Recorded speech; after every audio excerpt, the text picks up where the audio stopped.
नेहा भालेराव स्वागत करते तुमचे माझ्या YouTube चॅनलमध्ये। आज मी तुमच्यासाठी काहीतरी चमचमीत आणि तरतरीत शेव भाजीची रेसिपी घेऊन आले आहे। चला तर स्टार्ट करूया। तर 2 कांदे घेतलेले आहे मी बारीक चिरून, कोथिंबीर घेतलेली आहे, कढीपत्ता घेतलेला आहे, टमाटर एक उभं कापून घेतलेला आहे, 2 कांदे उभे चिरून घेतलेले आहे, खोबऱ्याचा कीस घेतलेला आहे, आलं लसूण घेतलेला आहे, जिरं, लाल तिखट, हळद, गरम मसाला, धने पावडर, जिरे पावडर आणि ही शेव घेतलेली आहे। ही तिखट शेव आहे, ही अर्धा पाव शेव घेतलेली आहे आणि तेल आहे। तर फ्राय पॅन आपण गरम करायला ठेवलेला आहे। गरम झाला की आपण खोबरं भाजून घेऊया त्यामध्ये। आता आपण खोबरं चांगलं भाजून घेऊया।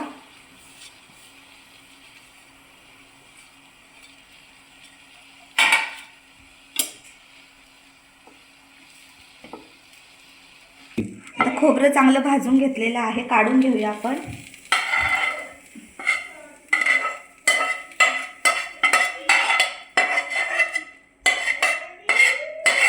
आता त्याच फ्राय पॅन मध्ये तेल टाकायचं आहे थोडंसं।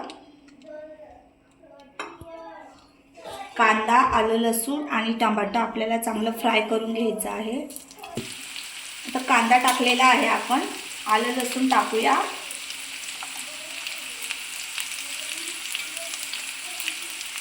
थोडा ब्राऊन झाला की टमाटर टाकूया यामध्ये, उभं चिरलेले टमाटर।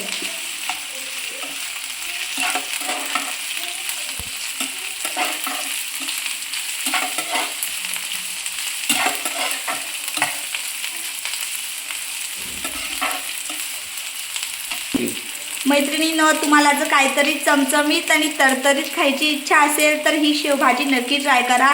तुम्हाला खूप आवडेल आणि मला कमेंट्समध्ये सांगा की तुम्हाला कशी वाटली करून। आता टमाटा टाकूया आपण। टमाटा पण चांगला गळेपर्यंत आपल्याला फ्राय करायचा आहे। आता आपला कांदा चांगला ब्राऊन झालेला आहे, आता आपण काढून घेऊया। आता आपला कांदा काढून घेऊया व थंड झाला की मिक्सरमध्ये हे कांद्याचं मिश्रण व खोबरं भाजलेलं आपण मिक्सरमध्ये दळून घ्यायचं आहे। आता आपलं मिश्रण थंड झालेलं आहे, आपण मिक्सरमध्ये दळून घेऊया।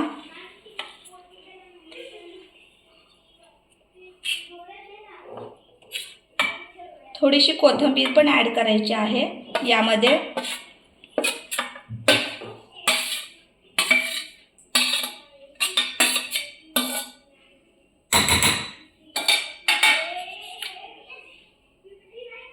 हे बघा मैत्रिणींनो, मी चांगलं बारीक करून घेतलेलं आहे मिश्रण।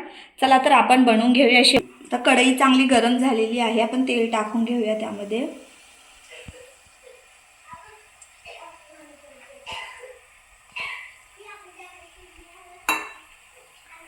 तेल चांगलं तापल्यावर आपल्याला जिरं टाकायचं आहे। आता तेल चांगलं गरम झालेलं आहे, आपण जिरं टाकून घेऊया।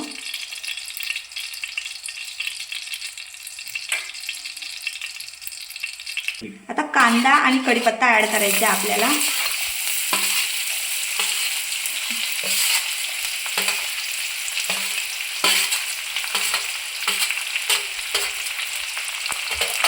कांदा चांगला ब्राऊन होऊ द्यायचा आहे।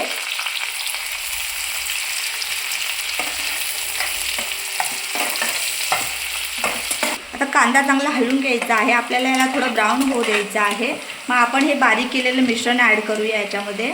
कांदा चांगला ब्राऊन झालेला आहे, आपण हे बारीक केलेलं मिश्रण ॲड करूया त्याच्यामध्ये।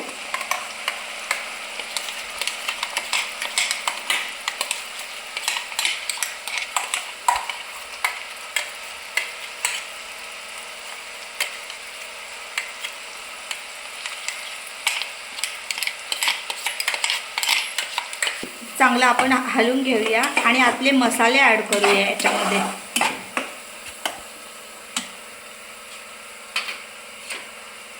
लाल तिखट, गरम मसाला, हळद, धने पावडर, जिरे पावडर।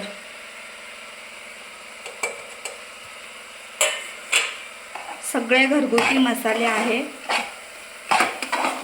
तुम्ही शेवभाजी मसाला ॲड केला तरी चालेल, त्याने पण चांगले लागते।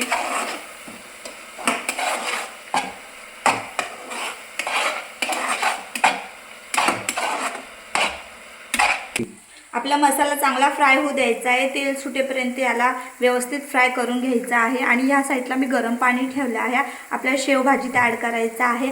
आणि मैत्रिणींनो, माझ्याकडून टिप म्हणून ना, तुम्ही भाजीमध्ये कधीच थंड पाणी ॲड नका करू, त्याने त्याची तरी पण उडून जाते आणि चव पण चांगली नाही लागत। नेहमी गरम पाणी करूनच भाजीमध्ये ॲड करा। तर आपल्याला गरम पाणी थोडं थोडं करून ॲड करायचं आहे यामध्ये, कारण तरीला छानपैकी तेल सुटलेलं आहे।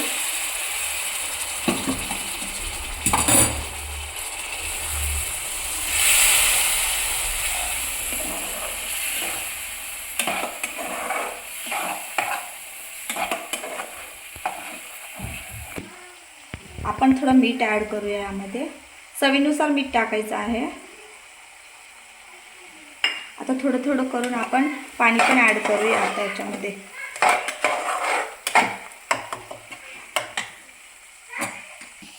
थोडं थोडं पाणी ॲड करूया आपण यामध्ये, अजून थोडं पाणी ॲड करायचं आहे आपल्याला। तर तुम्ही 1 ते 1.5 ग्लास पाणी गरम करून यात ॲड करू शकता। थोडं थोडं टाकायचे पाणी एकदम। आता चांगली उकळी आलेली आहे भाजीला, आपण शेव टाकून देऊया आता।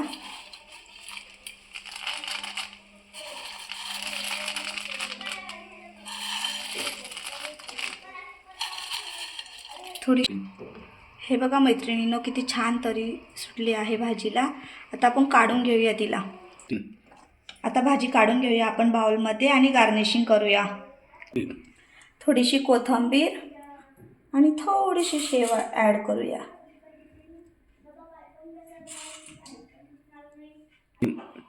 तर तयार आहे आपल्या शेव भाजीची रेसिपी। आवडल्यास नक्की मला लाईक, शेअर, सबस्क्राईब करा आणि कमेंट्समध्ये सांगा की तुम्हाला कशी वाटली करून।